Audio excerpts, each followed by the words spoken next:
Bihar civil code dictation, जिसका speed है 60 WPM और डिक्टेशन स्टार्ट होगा 5 सेकंड बाद।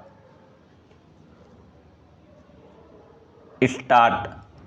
महोदय, मैं इन स्थलों के भीतर सांस्कृतिक और धार्मिक कार्यकलापों के प्रतिबंध के संबंध में इस सभा में एक अन्य महत्वपूर्ण मुद्दा उठाना चाहता हूँ।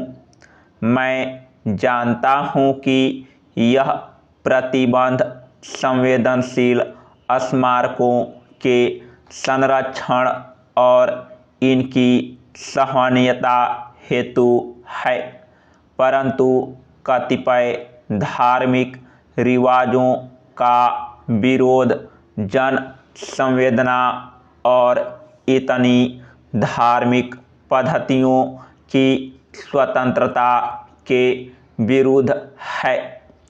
ऐसा करने से स्मारक, विशेषकर धार्मिक स्थलों के प्रति आने वाले समय में लोगों की आस्था और छवि कम हो जाएगी।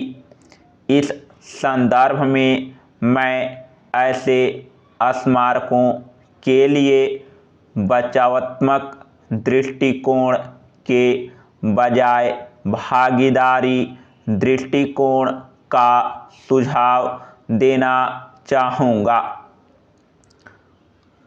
महोदय, माननीय मंत्री जी डॉक्टर महेश शर्मा द्वारा पुनः स्थापित प्राचीन संस्मारक तथा पुरातत्वीय स्थल और अवशेष विधेयक 2017 पर मुझे बोलने का अवसर प्रदान करने के लिए मैं आपको धन्यवाद देता हूँ और जनहित में धरोहर स्थलों से 100 मीटर के दायरे में निर्माण को अनुमति देने के लिए विधेयक का अधिनियम में संशोधन करने वाले मैं TRS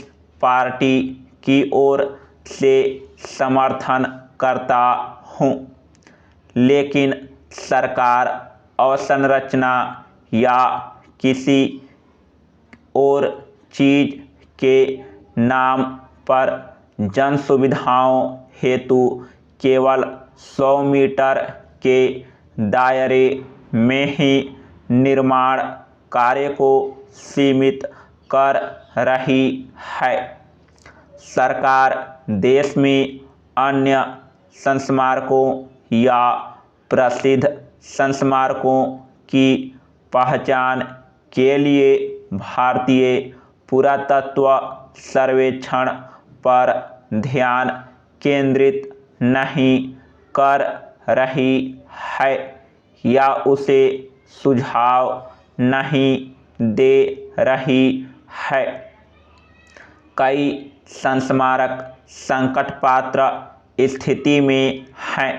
ऐसे संस्मारकों की मान्यता नहीं दी जा रही है या उनकी पहचान नहीं की जा रही है या सरकार ऐसे संस्मारकों की ओर ध्यान नहीं दे रही है, वे ढहने वाले हैं।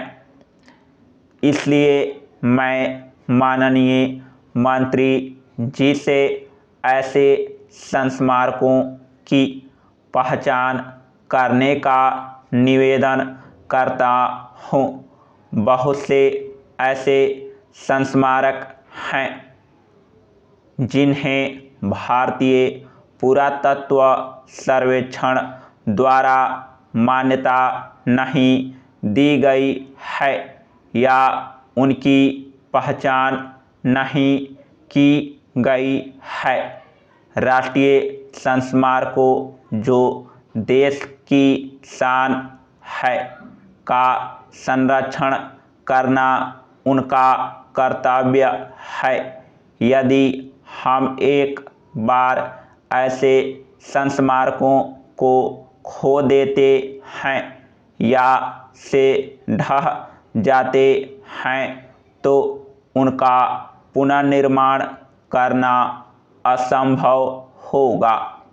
विधेयक पारित करने के पश्चात केंद्र सरकार को यह सुनिश्चित करना चाहिए कि इस प्रावधान का राष्ट्रीय संस्मारकों के समृद्ध धरोहर ढांचे को नष्ट करने के लिए दुरुपयोग न हो। समाप्त।